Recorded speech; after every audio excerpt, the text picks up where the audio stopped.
ஷபீர், இதையும் பேசுவோம், அடுத்தது கூட்டணியும் பேசலாம், நீங்கள் ரெண்டுமே பேசலாம். இந்த ஓரணியில் தமிழ்நாடு அப்படிங்கிற இந்த இவங்க கேம்பெயின் இவங்க வடிவமைச்சிருக்கிறது இல்லை பேசக்கூடிய இந்த ஆர்குமெண்ட்ஸ் எப்படி பார்க்குறீங்க? என்னை பொறுத்த வரைக்கும் பிஜேபி தமிழ்நாடு பொறுத்த வரைக்கும் பேக் ஃபுட்டில் தான் இருக்குது.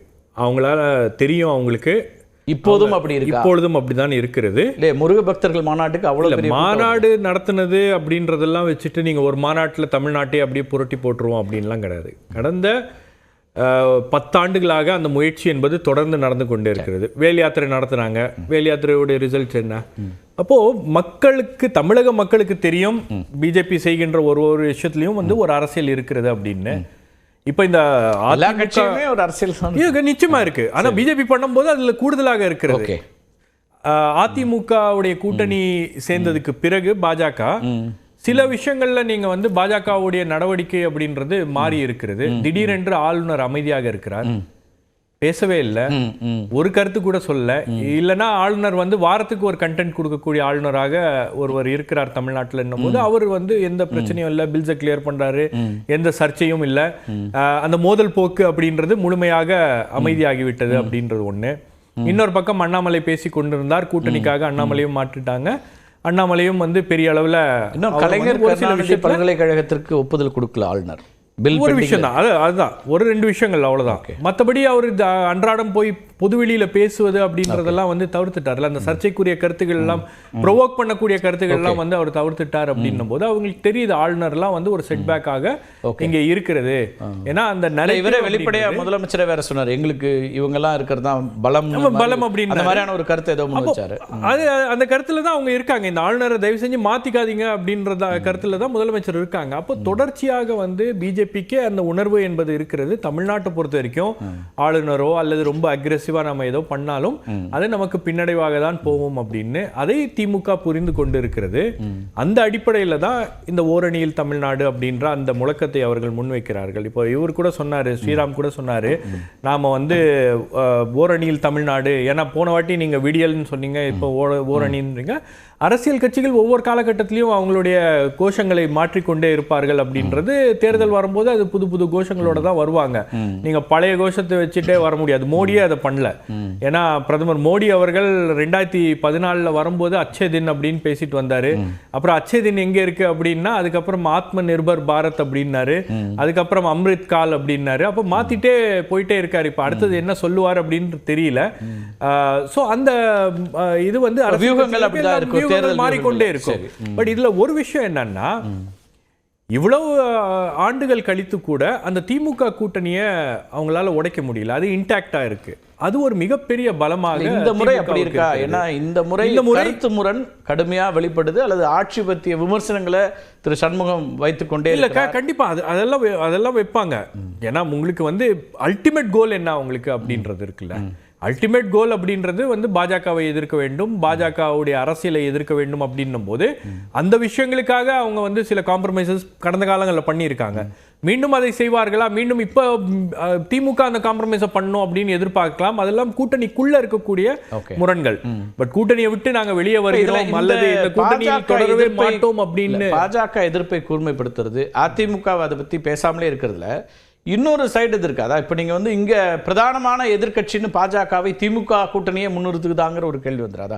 கொள்கை எதிரி ரைட்டு, ஆனால் நீங்கள் எது உரையாடலில் எது வருது, விவாதங்களில் எது வருது, யாரை முன்னிறுத்துறார்கள் அப்படிங்கிற ஒரு பாயிண்ட். கரெக்ட். நீங்கள் கேட்குற கேள்வி நியாயமான கேள்வி. ஆனால் உங்களுக்கு இன்னைக்கு வந்து அதிமுகவுக்கு கொஞ்சம் கிராஃப் ஏறிச்சுன்னா அதை பிடிச்சி இழுக்கிறது வந்து பாஜக கூட்டணியாக தான் இருக்குது. பின்னுக்கு இழுக்கக்கூடிய ஒரு விஷயம் வந்து பாஜக கூட்டணியாக தான். இந்த வீக்கஸ்ட் லிங்க் அப்படின்றது பிஜேபி. அப்போ அந்த விஷயத்தை வந்து அவர்கள் முன்னிலைப்படுத்துகிறார்கள். இப்போ சார் சொன்னார், நாங்கள் வந்து ஃபண்ட்ஸ் கொடுத்துருக்கோம், கீழடி கொடுத்துருக்கோம் அப்படின்னு. சமஸ்கிருதத்துக்கு 2500 கோடி ரூபாய் கொடுக்கிறார்கள், தமிழுக்கு வெறும் 113 கோடி ரூபாய் தான் அப்படின்னும் போது அந்த கேள்விகள்லாம் வந்து தானாக எழும் இல்லையா? அதெல்லாம் வந்து தமிழக மக்கள் பார்க்க தான் செய்கிறார்கள். அப்போ இந்த எல்லா விஷயங்களையும் வந்து அவங்க லெவரேஜ் பண்ணணும் பார்ப்பாங்க. எப்போதும் இல்லாத அளவுக்கு திமுக வந்து அதனுடைய ஒட்டுமொத்த பலத்தை பயன்படுத்தி 2026 தேர்தலில் அவங்க அந்த நரேட்டிவ்ல தான் வந்து ஃபைட் பண்ணுவாங்க. ஏன்னா அதுதான் வந்து அவங்களுக்கு வந்து சேஃபஸ்ட் நரேட்டிவ். உங்களுக்கு பிஜேபி கூட்டணி எதிர்ப்பு, பிஜேபி எதிர்ப்பு அப்படின்றது வந்து அதுதான் வந்து எல்லா கட்சிகளையும் திருமாவளவன் ஒரு நேர்காணல்ல நியூஸ் 18ல சொன்னாரு, இதை வந்து நாங்க தேர்தல் அப்படின்னு பார்க்கல, தமிழ்நாட்டுக்கான அல்லது மாநில உரிமைக்கான விஷயங்கள், அப்போ அது சட்டமன்றமாக அல்லது தேசிய தேர்தலாலாம் பார்க்க முடியாது, எப்போதுமே இதுதான் இந்துத்துவ எதிர்ப்புன்னு அவருடைய லைன்லேருந்து சொல்கிறாரு. சனாதன எதிர்ப்பு, இந்துத்துவ எதிர்ப்புலாம் அவர் சொல்லக்கூடியது. இதில் இப்போ இப்போ திமுக இந்த வலுவான கூட்டணின்னு சொல்கிறீங்க, அப்புறம் இந்த பாஜகவுக்கு எதிர்ப்பாக கூர்மைப்படுத்துகிறாங்கன்றீங்க, அப்புறம் இதுக்கு கூடுதலாக கட்சிகள் வரும் அப்படின்னு ஒன்று சொல்கிறாரு. அது என்ன, அதை எப்படி புரிஞ்சுக்க வேண்டியிருக்கு? அதுக்கான வாய்ப்பு இருக்குது அப்படின்ற வாய்ப்பு இருக்குது, 2 கட்சிகள் வருவதற்கான வாய்ப்பு இருக்கு. அதுக்கான தேவை இருக்கான்னு கேட்குறேன். வாய்ப்பு இருக்கிறது, தேவை இருக்கான்றது ஒன்று. உங்களுக்கு ஒரு தேர்தல், அதாவது திமுகவுக்கு இது ஒரு முக்கியமான தேர்தல், 26 அப்படின்றது முக்கியமான தேர்தல். இது வரைக்கும் 2 முறை ஆட்சி செய்வதற்கு அவர்களுக்கு வாய்ப்பு கிடைக்கல. அப்போ முழு பலத்துடன் அந்த தேர்தலை சந்திப்பதுதான் ஒரு உக்தியாக இருக்க முடியும்.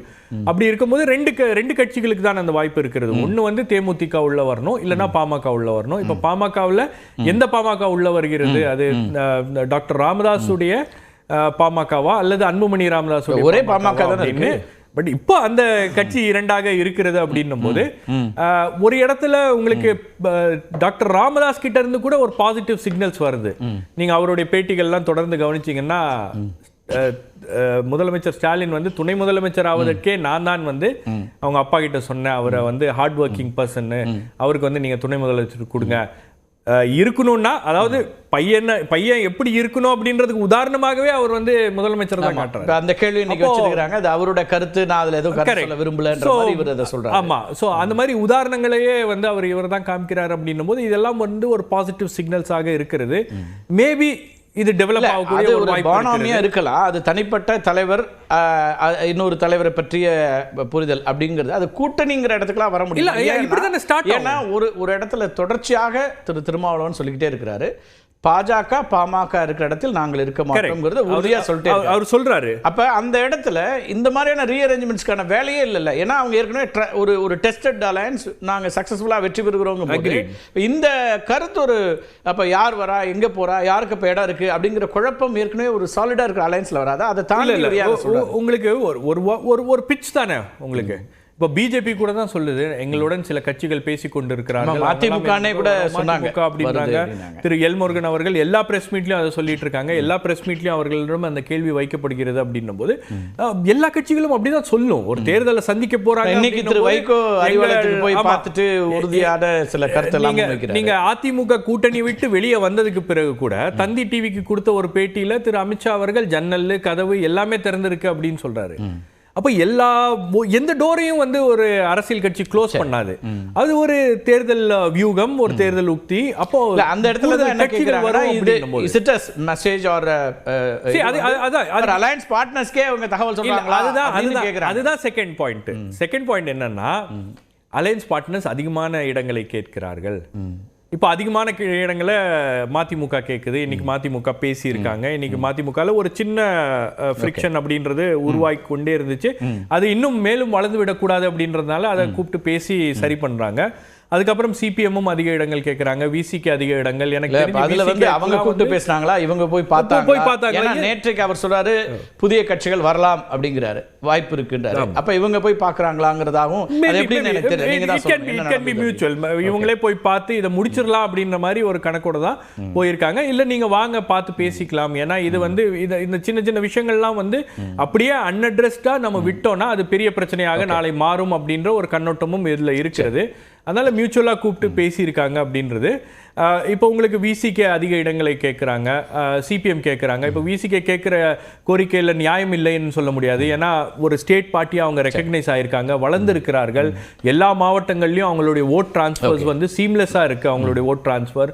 அப்போ இந்த கூட்டணியோட ஜெல்லாக இருக்காங்க, ஒரு ஒத்த கருத்தோடு இருக்காங்க அப்படின்னும் போது எல்லோருக்கும் அந்த அகாமடேஷன் பண்ணணும் அப்படின்ற ஒரு நெருக்கடி என்பது திமுகவுக்கு தற்போது உருவாகி இருக்கிறது. சிபிஎம்முக்கும் சிபிஎம் சிபிஐ எல்லாருக்கும் எல்லாரும் கேட்பாங்க. கூடுதல் இடங்கள் கேட்கும்போது அந்த எல்லா தேர்தலையும் நடக்கும். எந்த கட்சியும் கம்மியா கொடுங்கன்னு கேட்க போறது இல்லை. எல்லாருமே அதிகமா தான் கேட்பாங்க. கட்சிகள் உள்ள ஒரே ஒரு கட்சி தான் கேட்டுச்சுன்னு நினைக்கிறேன். போன முறை இல்ல இவ்வளவு இடங்கள் வேண்டான்னு சொன்னாங்க. மூணாவதா ஒரு அணி அமைஞ்ச போது அது ரொம்ப ரேர்லி நடக்கும். ஆமா. சோ உங்களுக்கு இப்போ அந்த பேச்சுக்கு இடம் கொடுக்க கூடாது, இப்போ அந்த பேச்சுவார்த்தை என்பது இப்பவே ஆரம்பிக்க கூடாது அப்படின்னா கூடுதல் கட்சிகள் வருகிறது அப்படின்னும் போது ஒரு சின்ன ஸ்டாப் கேப் அரேஞ்ச்மெண்ட் மாதிரி அந்த ஸ்டேட்மெண்ட் இருக்கிறதா நான் பார்க்கிறேன். அதுவும் ஒரு கால்குலேட்டட் மூவ் தான். அவங்களுக்கு